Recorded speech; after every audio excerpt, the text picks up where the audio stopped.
Mm, the liminal space that is a hospital lobby. To be awake before the sun.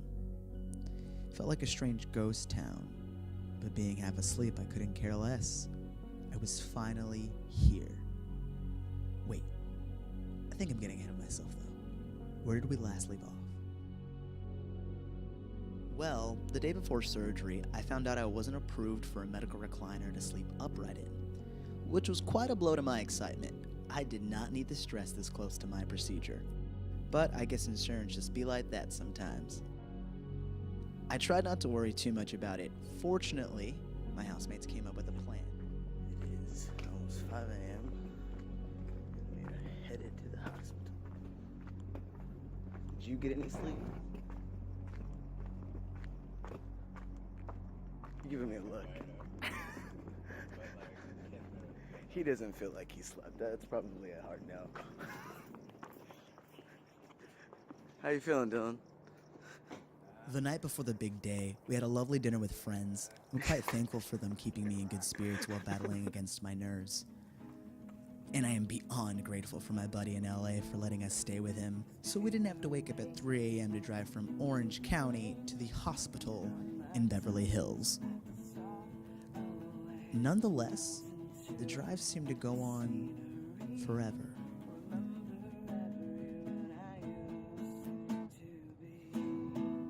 As we made way through all the streets, it was kind of a dream in slow motion. Some of the intersections were familiar. I could recall them from past appointments and adventures.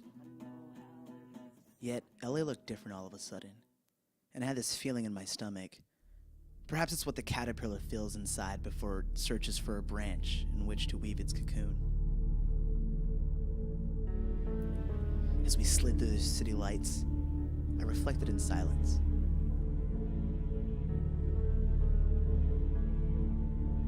And although it was morning, the dark seemed to prepare me for the coming sleep. Thank you, Dylan. The sleep that awakens change. And when I awake, if I awake, will it all really be different? No, this is Beverly. Yeah, you'll make a left on South La Brea. I won't lie, I was worried about not waking up for a while. I know it seems like a silly fear. Apparently it's quite common, yet it took me some time to shake. As my thoughts started to get away from me, I considered that stuff less. Instead, I thought of my mom, and how she should have been there with us. Rest her soul. Of course she was there as much as she could be in spirit. There was so much she hadn't seen of me, not to mention all of what's to come. Down the corridors of passing time, my mind continued to go. I wondered about life's checkpoints, their contribution to this milestone and future destinations. I'm worried, but I'm certain. I'm scared, but I'm ready. My heart had been in knots earlier in the week due to not knowing if my studio job would still be waiting for me once I was done recovering. It broke my heart to think that this moment of peace I'd long sought after my entire life could detour me from the one thing I wanted for most of my life. To transition or work on the music. I don't like the idea that I have to choose.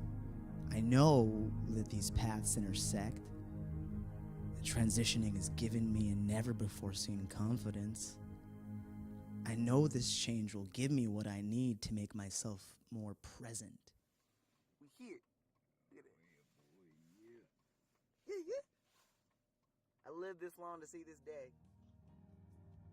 I return to thinking of my mother.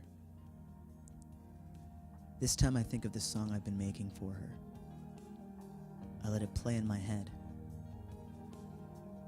I consider all the melodies I have created that have saved my life time and time again as I waded through the horrors of my unwanted existence. If those feelings can really change, despite the fact that yes, it does happen quite slowly, ever so gently, even, subtle in the way a flower blooms, then this too will invoke change. One I will feel into my core, that I will actively live within and flourish.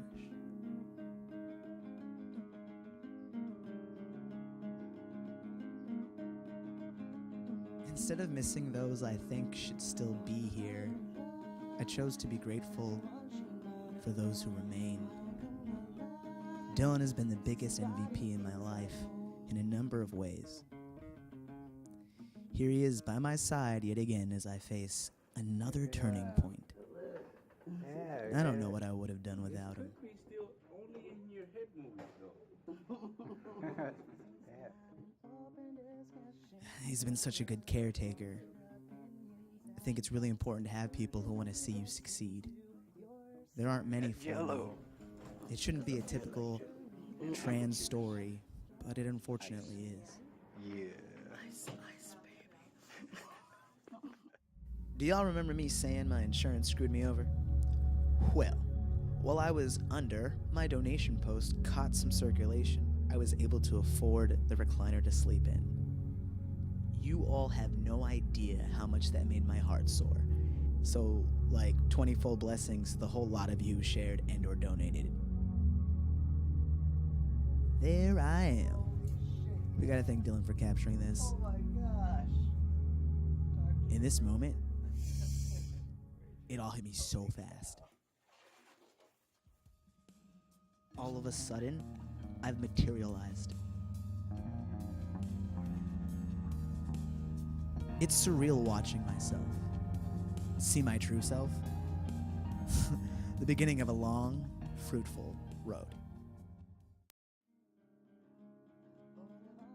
Dysphoria often incapacitated me on a regular basis, but now, here I am, barely taking deep breaths, enjoying this newly discovered body, regardless of the pain and discomfort. It feels right.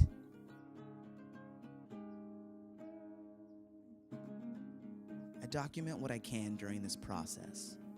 Watching my transformation, consciously participating in it, attempting to articulate the experience, makes a hell of a difference in actualizing it.